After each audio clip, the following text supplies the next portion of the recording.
दोस्तों, हर हफ्ते कहानी कैप्सूल आपके लिए एक ऐसी डरावनी कहानी लेकर आता है जो खत्म होने के बाद भी आपके दिमाग में गूंजती रहती है।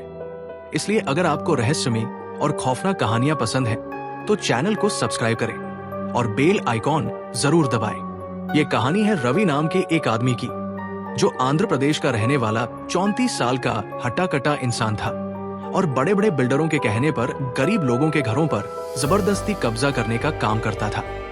उसकी जिंदगी एक ही ढर्रे पर चलती थी। सुबह उठना, अपनी पुरानी मोटरसाइकिल स्टार्ट करना, डायरी में लिखे नाम देखना और काम खत्म करना। एक शाम उसे एक कंस्ट्रक्शन कंपनी से मैसेज आया जिसमें शहर के बाहर बने एक पुराने महल पर कब्जा करने के लिए बहुत बड़ी रकम की पेशकश की गई थी।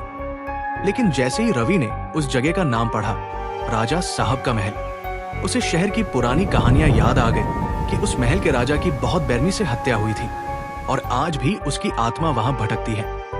फिर भी रवि ने इसे अफवाह मानकर उसी दोपहर महल की तरफ जाने का फैसला कर लिया।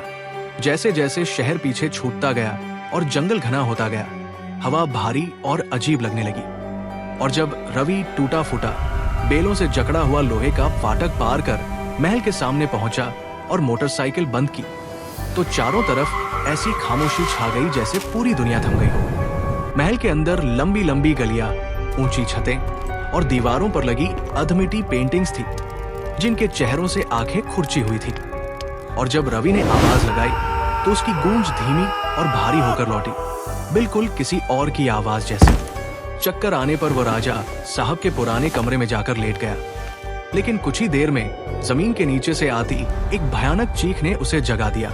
उस आवाज में गुस्सा था, भूख थी और कुछ बहुत ही पुराना था, जो उसे एक आधे खुले कमरे तक ले गया जहां खून से सनी जंजीरें पड़ी थी और एक दिया जल रहा था जो उसके अंदर कदम रखते ही बुझ गया और पूरा कमरा अंधेरे में डूब गया।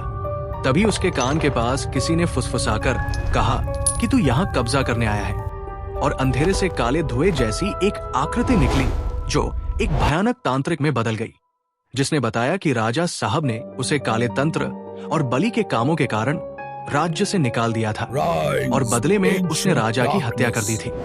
और तभी महल का रूप बदल गया और रवि ने अपनी आंखों के सामने राजा साहब को जंजीरों में जकड़ा हुआ और तांत्रिक के काले मंत्रों से मारा जाते हुए देखा। तांत्रिक ने कहा कि अब रवि की बारी है और रवि का शरीर हवा में उठने लगा, उसकी आत्मा जैसे शरीर से खिंच रही हो।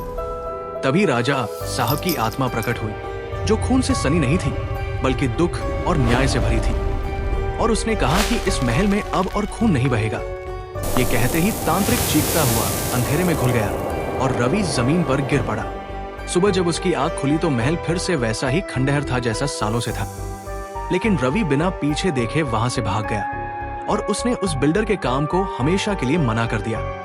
और आज भी लोग कहते हैं कि राजा साहब का महल रात होते ही जिंदा हो जाता है। आपको क्या लगता है, रवि को चेतावनी मिली थी या उसने मौत को छूकर लौट आया? कमेंट में जरूर बताइए।